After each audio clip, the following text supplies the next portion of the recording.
आणि आपण ही लाईव्ह दृश्य पाहतो आहोत।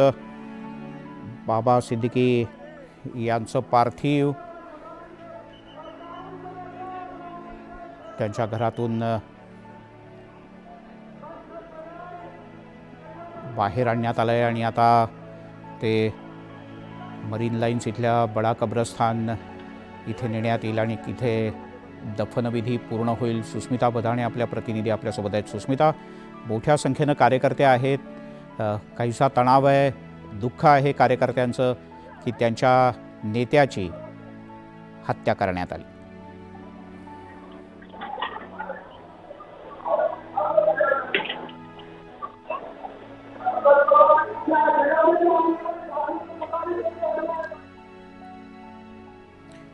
बाबा सिद्दीकी यांची ही अंत्ययात्रा, हा जनाजा आता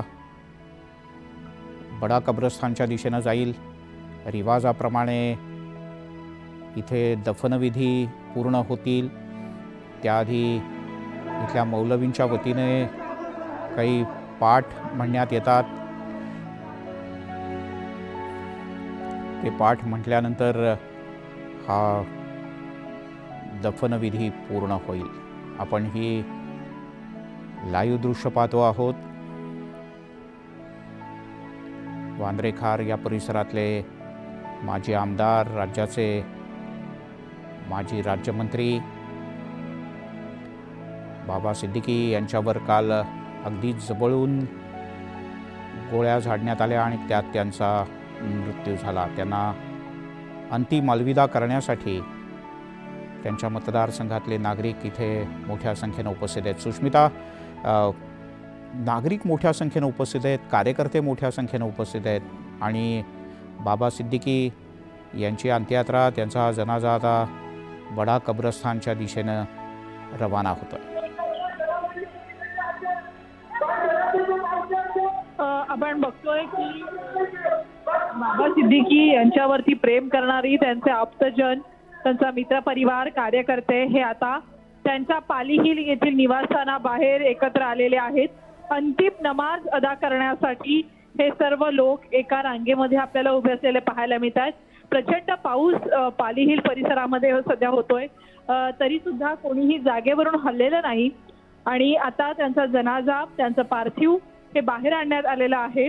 यानंतर या पार्थिवाला, या जनाजाला अंतिम नमाज अदा केला जाईल आणि त्यानंतर ॲम्ब्युलन्समधनं त्यांचं जनाजा हा बडा कब्रस्थान दक्षिण मुंबईच्या दिशेनं आहे, त्या दिशेनं ही प्रवास त्यांचा असेल।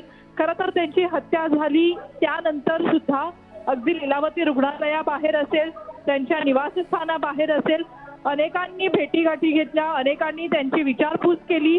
अनेकांना वाटत होतं की या बंदुकीच्या गोळ्यांनी त्यांच्यावरती कुठलाही मोठा आघात होऊ नये, ते लवकर बरे व्हावेत, परंतु रुग्णालयामध्ये त्यांची सर्व लढाई अपयशी ठरली आणि त्या क्षणापासून आपण जर बघितलं तर मोठ्या संख्येनं वांद्रे परिसरातील सर्वसामान्यांपासून बडे सिने कलाकार असतील, त्याचबरोबर राजकीय क्षेत्रातील बडे नेते, बडे चेहरे, सर्वपक्षीय चेहरे आपल्याला या ठिकाणी त्यांचं अंतिम दर्शन घेण्यासाठी पाली हिल इथल्या त्यांच्या मखबूम हाईट्स या निवासस्थानी आलेले पाहायला मिळालेले होते। आणि आता तब्बल 8 वाजत आलेले आहेत। भर पावसातही नमाज अदा केला जाणार आहे। एकीकडे पोलीस तपासाचं कार्य करतच आहेत, पोलीस तपास सुरू आहे, परंतु आपला एक व्यक्ती गमावल्याचं, सर्वसमावेशक चेहरा, हसरा चेहरा राजकारणातला गमावल्याचं दुःख अनेकांच्या चेहऱ्यावर पाहायला मिळतंय। आणि आता काही क्षणातच नमाज सुरू होत आहे।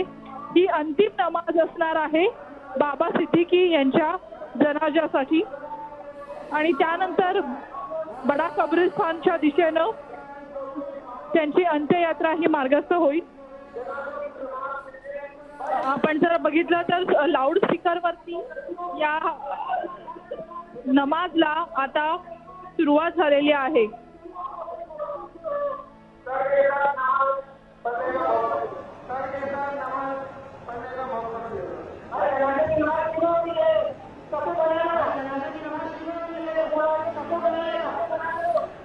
सुस्मिता, साधारणपणे हिंदू धर्मात ज्याप्रमाणे म्हटलं जातं की आत्म्याला सद्गती मिळावी.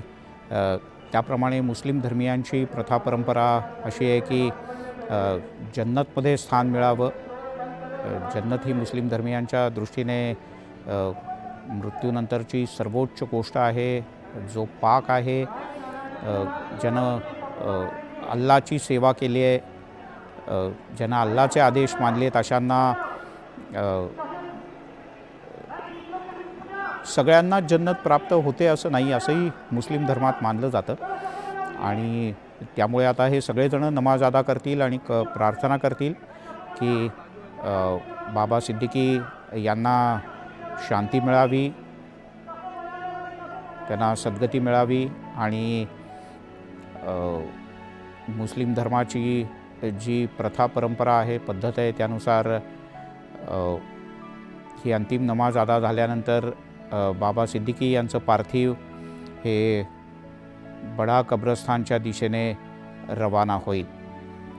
एका वेगळ्या विशेष ॲम्ब्युलन्सची व्यवस्था करण्यात आलेली आहे आणि त्या माध्यमातून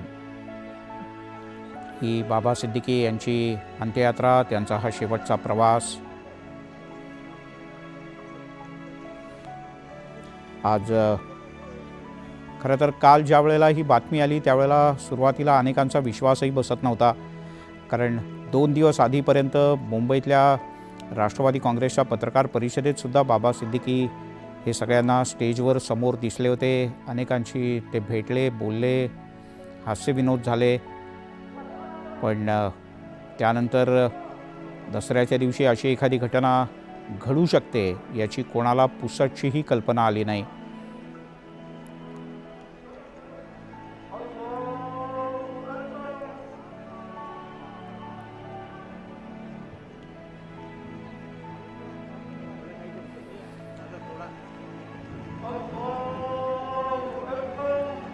आज काल त्यांना तातडीनं रुग्णालयात दाखल करण्यात आलं, पण डॉक्टरांना उपचार करण्याची बहुधा संधीच मिळाली नाही.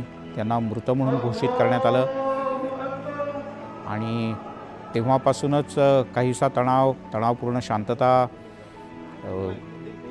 दुःखद वातावरण हे सगळं खार आणि या सगळ्या परिसरात आहे, ज्याचं नेतृत्व आपण या दृश्यांमध्ये पाहू शकतोय. झिशान सिद्दीकी, त्यांचे पुत्र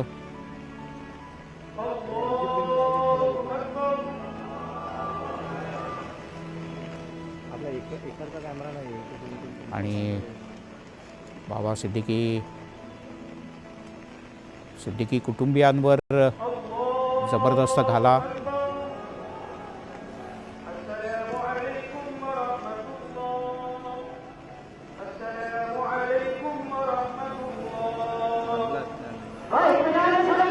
एकूण 4 जण मारेकरी आहेत असं प्राथमिक तपासात समोर आलं आहे. यातल्या 4घांचीही नावं पोलिसांना कळली आहेत, कारण 2 जणांना ताबडतोब पकडण्यात यश आलं. स्थानिक लोक जे इथे उपस्थित होते काल हल्ल्याच्या वेळेला, त्यांनी किंवा बाबा सिद्दीकी यांच्यासोबत असलेल्या सुरक्षेतल्या काही पोलीस कर्मचाऱ्यांनी तातडीनं धावाधाव केली आणि आलेल्या या 3 मारेकऱ्यांपैकी 2घांना पकडण्यात पोलिसांना यश आलं.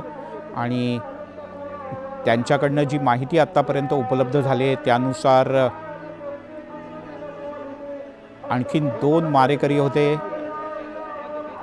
एकानं शस्त्रपुरवठा केला, तर जो फरार आहे शिव नावाचा मारेकरी, त्यानं